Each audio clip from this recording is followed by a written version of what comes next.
Hello everyone, myself Arjan, Assistant Professor, Department of Civil Engineering, Rovini College of Engineering and Technology.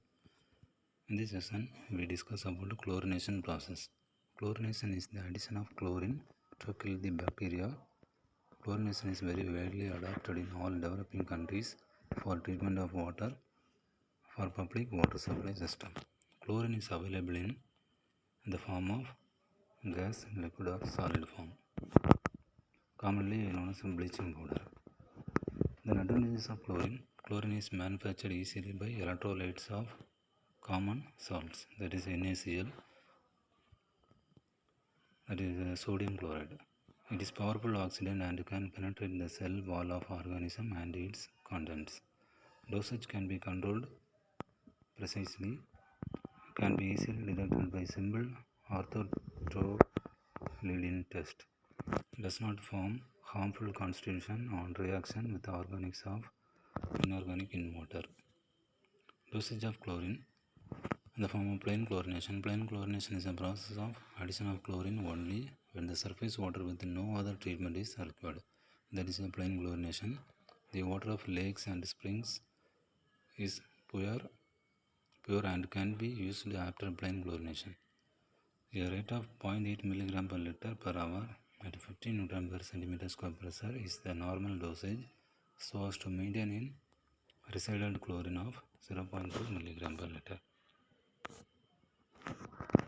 Next one, superchlorination. Superchlorination is defined as administration of a dose considerably in excess of that necessary for the adequate bacterial purification of water. About 10 to 15 mg per liter is applied with a contact time of 10 to 30 minutes under the circumstances such as during epidemic breakout. Water is to be dechlorinated before supply to the distribution system.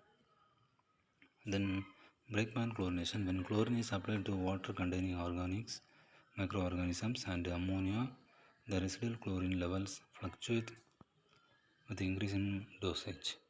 When the free chlorine content increases, it reacts with the chloramines and reducing the available chlorine. At the point, one graph is plotted for breakpoint chlorination. Here reached the limit at the point D. All the chloramines are converted to effective nitrous oxide and NCl3. Beyond point D, free residual chlorine appear again. This point D is called breakpoint chlorination. Then dechlorination, removal of excess chlorine resulting from superchlorination in part or completely is called dechlorination. Excess chlorine in water gives pungent smell and corrodes the pipelines. Hence, excess chlorine is to be removed before supply to the consumers. Physical methods like aeration, heating, and absorption on charcoal may be adopted. Chemical methods like sulfur dioxide, sodium bisulfite, sodium disulfide are used.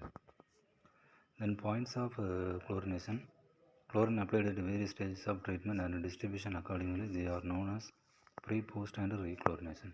Pre-chlorination, chlorine applied prior to the sedimentation and filtration process is known as pre-chlorination. This is practiced when the water is heavily polluted and to remove taste, odor, color and growth of algae on treatment units.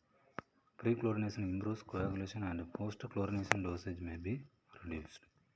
Post-chlorination, when the chlorine is added in the water after all the treatment process is over, that is known as post-chlorination.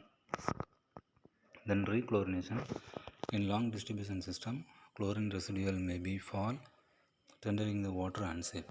Application of excess chlorine to compensate for this may lead to unpleasant smell to consumer at the points nearer to treatment point.